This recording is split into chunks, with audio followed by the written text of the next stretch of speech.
Guys, welcome to episode number 3 of the Derby Career Mode Live, and to start off this episode we do have the Carabao Cup game against Aston Villa. Quite a tough opposition, one of the toughest in the Championship of course for us. And in between the two episodes we did get some suggestions for signings, and a few that I actually quite like the sound of. We do need to remove these goalkeepers now. I don't think I'll be looking at those Spanish ones. I'll keep Dean Henderson there, as potentially for the future we could sign him. However, we do have Maitland-Niles here. Now, the thing is, what I like about Maitland-Niles is, firstly, I can't show you here, but he's actually only got 12 months left on his contract, so in terms of financially, we could sign him for pretty close to his value, which would be absolutely fantastic. And I like the fact how versatile he is. He can play out wide, down the middle, right back, left back, so in terms of that it makes sense for us quite a good squad player to have, and almost like a replacement to Akechi Anya. Would be kind of nice to see what kind of overall and what kind of stats he's got. We also got this Tunisian player from the French league here, Sarafi, I think that's how you say his name, I'm not 100% sure, but looks very skillful of course, can play down the middle or out wide.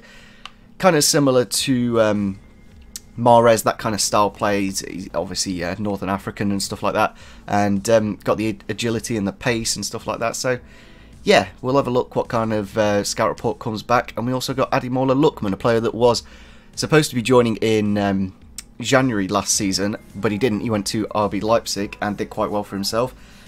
The only thing about this one is, I don't know if it's 100% realistic, and I think I actually signed him in last season's Derby Career Mode. I could be wrong, but it does ring a bell. So we'll see what the scout reports come back, and we'll decide if we are going to make a signing or not.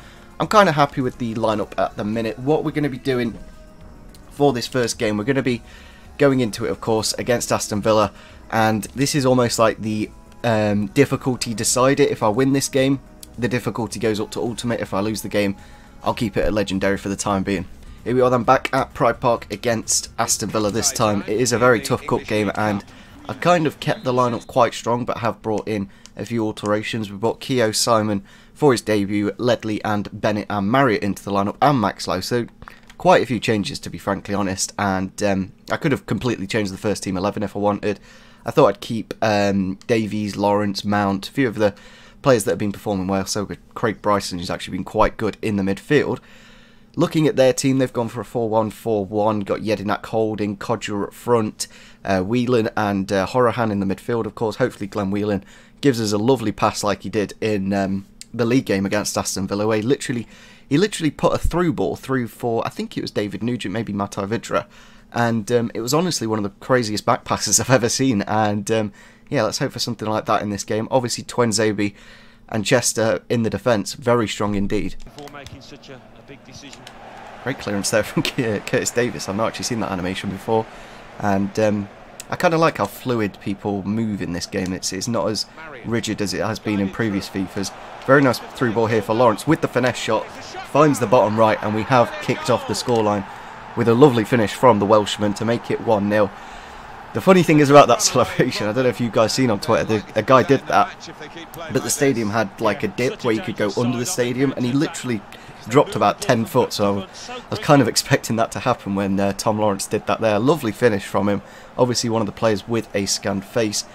Just make it a little bit better of course, and a great start to the cup, and it looks like we are going to be raising it to ultimate.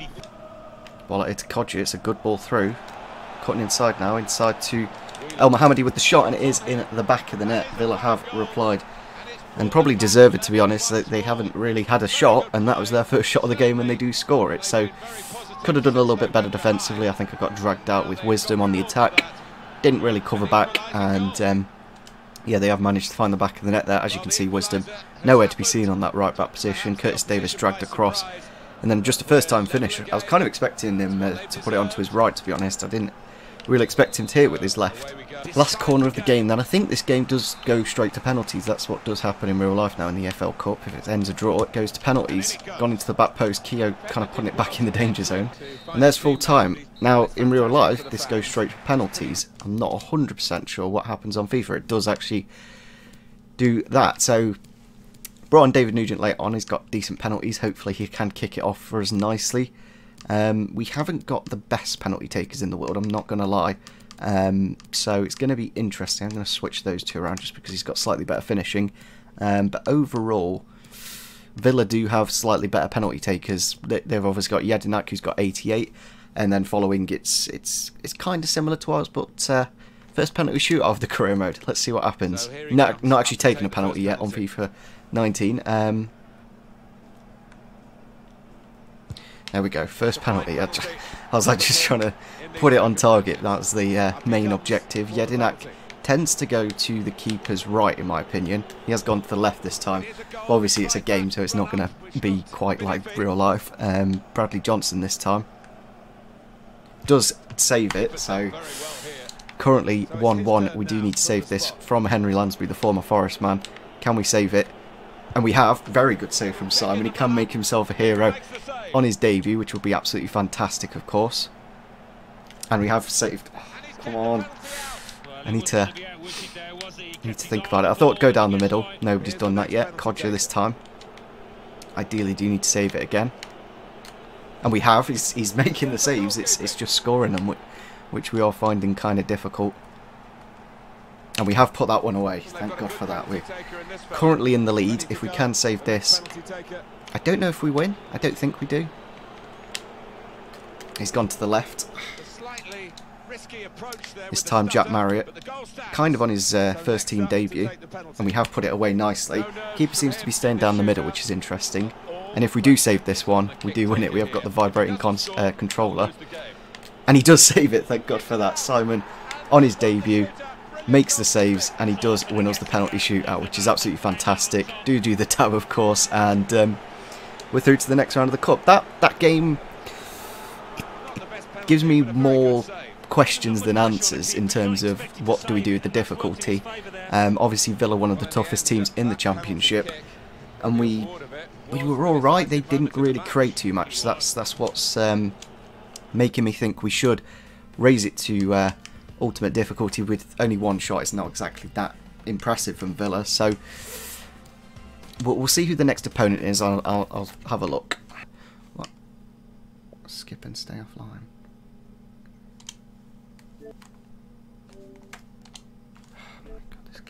So as you saw, Xbox just forced me to make an update, which is kind of annoying. I didn't manage to actually save the game after the Villa game. Because I'm on EA Access, I can't just skip it and stay offline, because this is online, because it's EA Access. And because I'm on a limited amount of time, I'm just going to simulate the game, and hopefully gives us the result that we need. Here we go then into the game against Villa. Hopefully it's the result that happened, and it is 2-1. Tom Huddleston actually was in the lineup, unfortunately I forgot to take him out, so one of those little things. He probably won't be able to play at the weekend now, but hopefully won't be too much of an issue. At least we've got exactly the same result. We got the win. We're through to the next round. That's what I'm mainly looking for. So we do still have these bids here. I think, yeah, we rejected those in the last episode, so that's sorted. Transfer offer for Scott Carson. We are going to be rejecting that straight away, but it's crazy to see that Malaga are looking for him. Obviously a very good team in the Spanish league. We're going to also block offers, as he's one of the players that won't be going anywhere.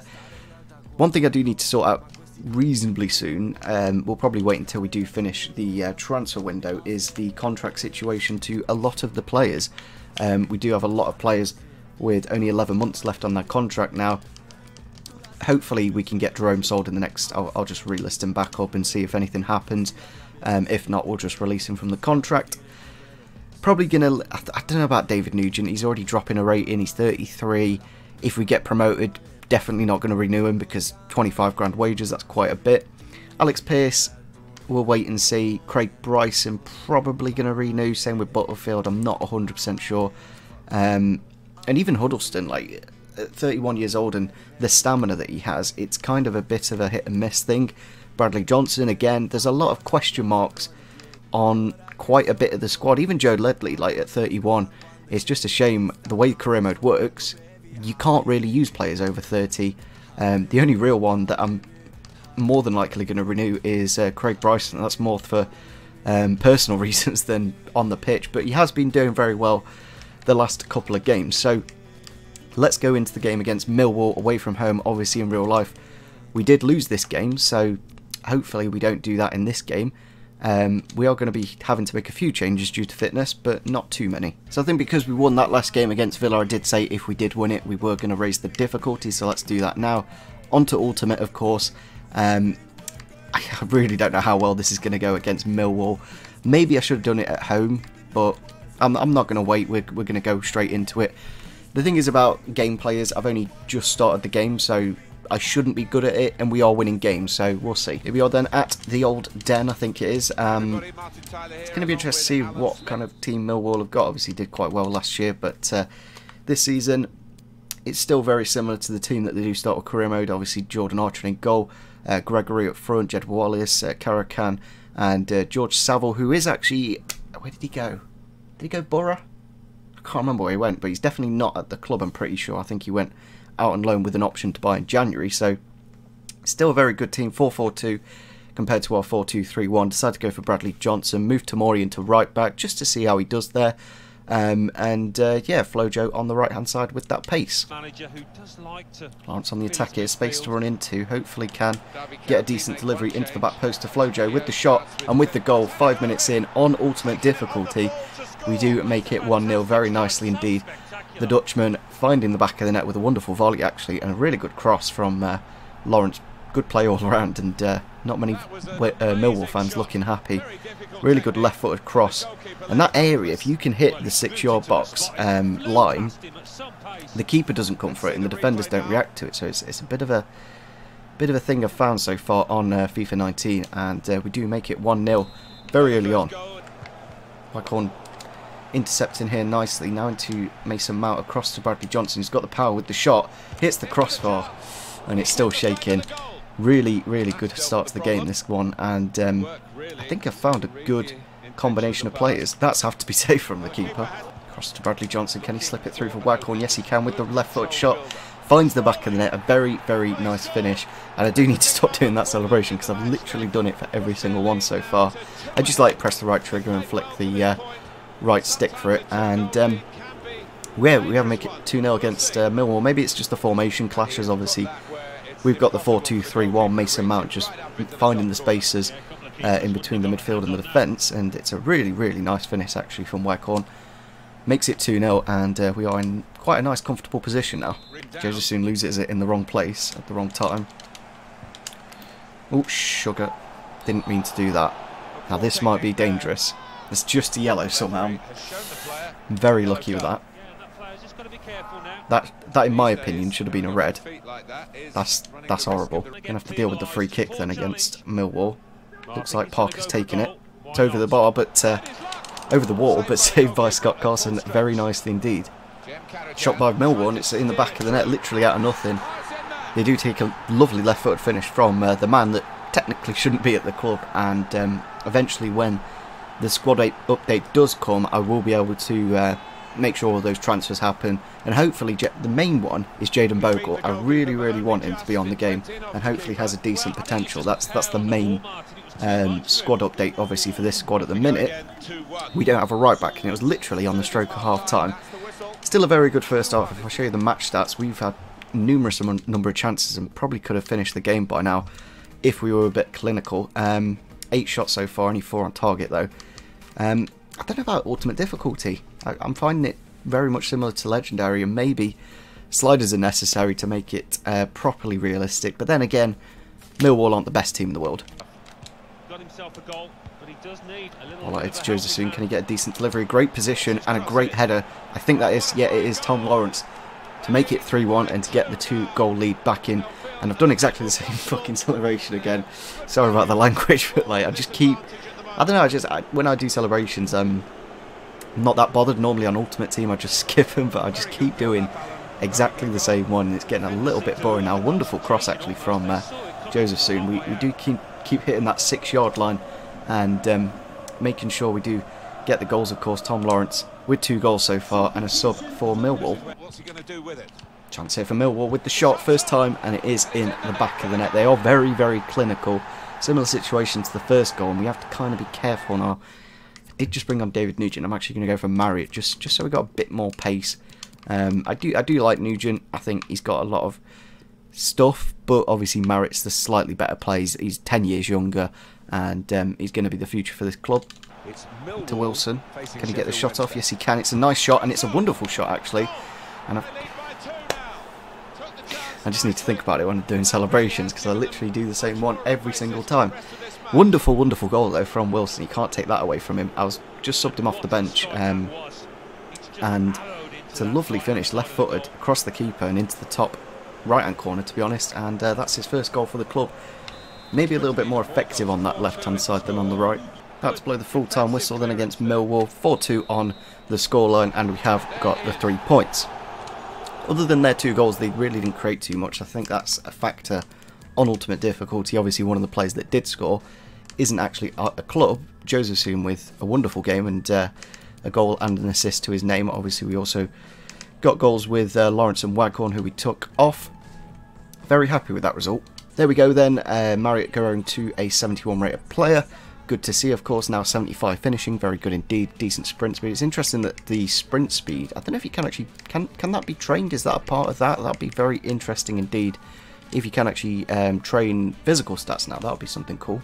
Now on the right there, you can see Thiago has gone back to Barcelona, which is very interesting indeed. Obviously, George Thorne, I don't really like. He's very valued, I must say. That like two and a bit million is quite a nice price. I think before we go into the next game, what I'm going to be doing is just transfer listing those players that haven't actually played yet. Mainly these two, I think.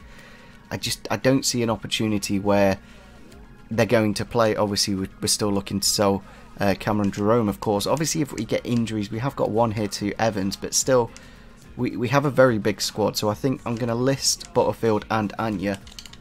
Since they won't be grown, they're getting towards the end of their careers, and they're just not going to be involved in the team really, so it makes logical sense just to sell them now and to get the money, of course. I don't know if we actually have an offer for Kechiani. It was rejected for 1.55 million, especially if we've got Jaden Bogle coming in a squad update, then it definitely means we won't need the backup right back, and that's only really where we needed to Kechiani, if anything. If you look at the number of wide players we do have, I will put Mason Bennett into there because I don't really see him as a striker. I see him more as a winger. Waghorn can do a job out wide if need be. We've also got Luke Thomas coming back in January, so there's another one. Wilson, Mount could do a job out wide if we really have to. Lawrence, Wilson, and Bradley Johnson. So we got more than enough, and that's not even including the 2 right mids there. So I think Akechi Anya is gonna go. A bit of a shame because he's not really had the best of experiences at this club, and we are currently only, if we win this game, we're only 3 points off the top of the table. Obviously West Brom have played a game extra, and yeah, I think that's quite nice. We're going to quickly just change the settings so it permanently goes up to ultimate difficulty, of course. Very interesting kits from Ipswich. Don't remember that kit sponsor, Magical Vegas, I'm not going to lie. I will give them their... They did use that kit in the actual game, but I'm going to go for that away kit. It's quite a nice orange kit. We are going to have to make a few changes due to fitness, of course. Maybe Tamori coming out and Keogh coming into the defence. Although we did actually rest Wisdom in that last game against Millwall. Hopefully we can find a decent defence and... stop conceding so many goals. We do seem to be a bit leaky at the minute. Here we are then back at Pride Park, of course, against Ipswich this time. Let's have a look at their lineup. Of course, it's not the best looking fitness. Obviously, Mount, Davies and Malone may need to be rested at the weekend, but if we can get back-to-back wins, then that'd be absolutely fantastic. Luke Chambers in the defence, captain in the side, Ademi in the holding midfielder, Freddie Shears up front, and Beliovsky in goal. Very good goalkeeper, of course, Spence at right back.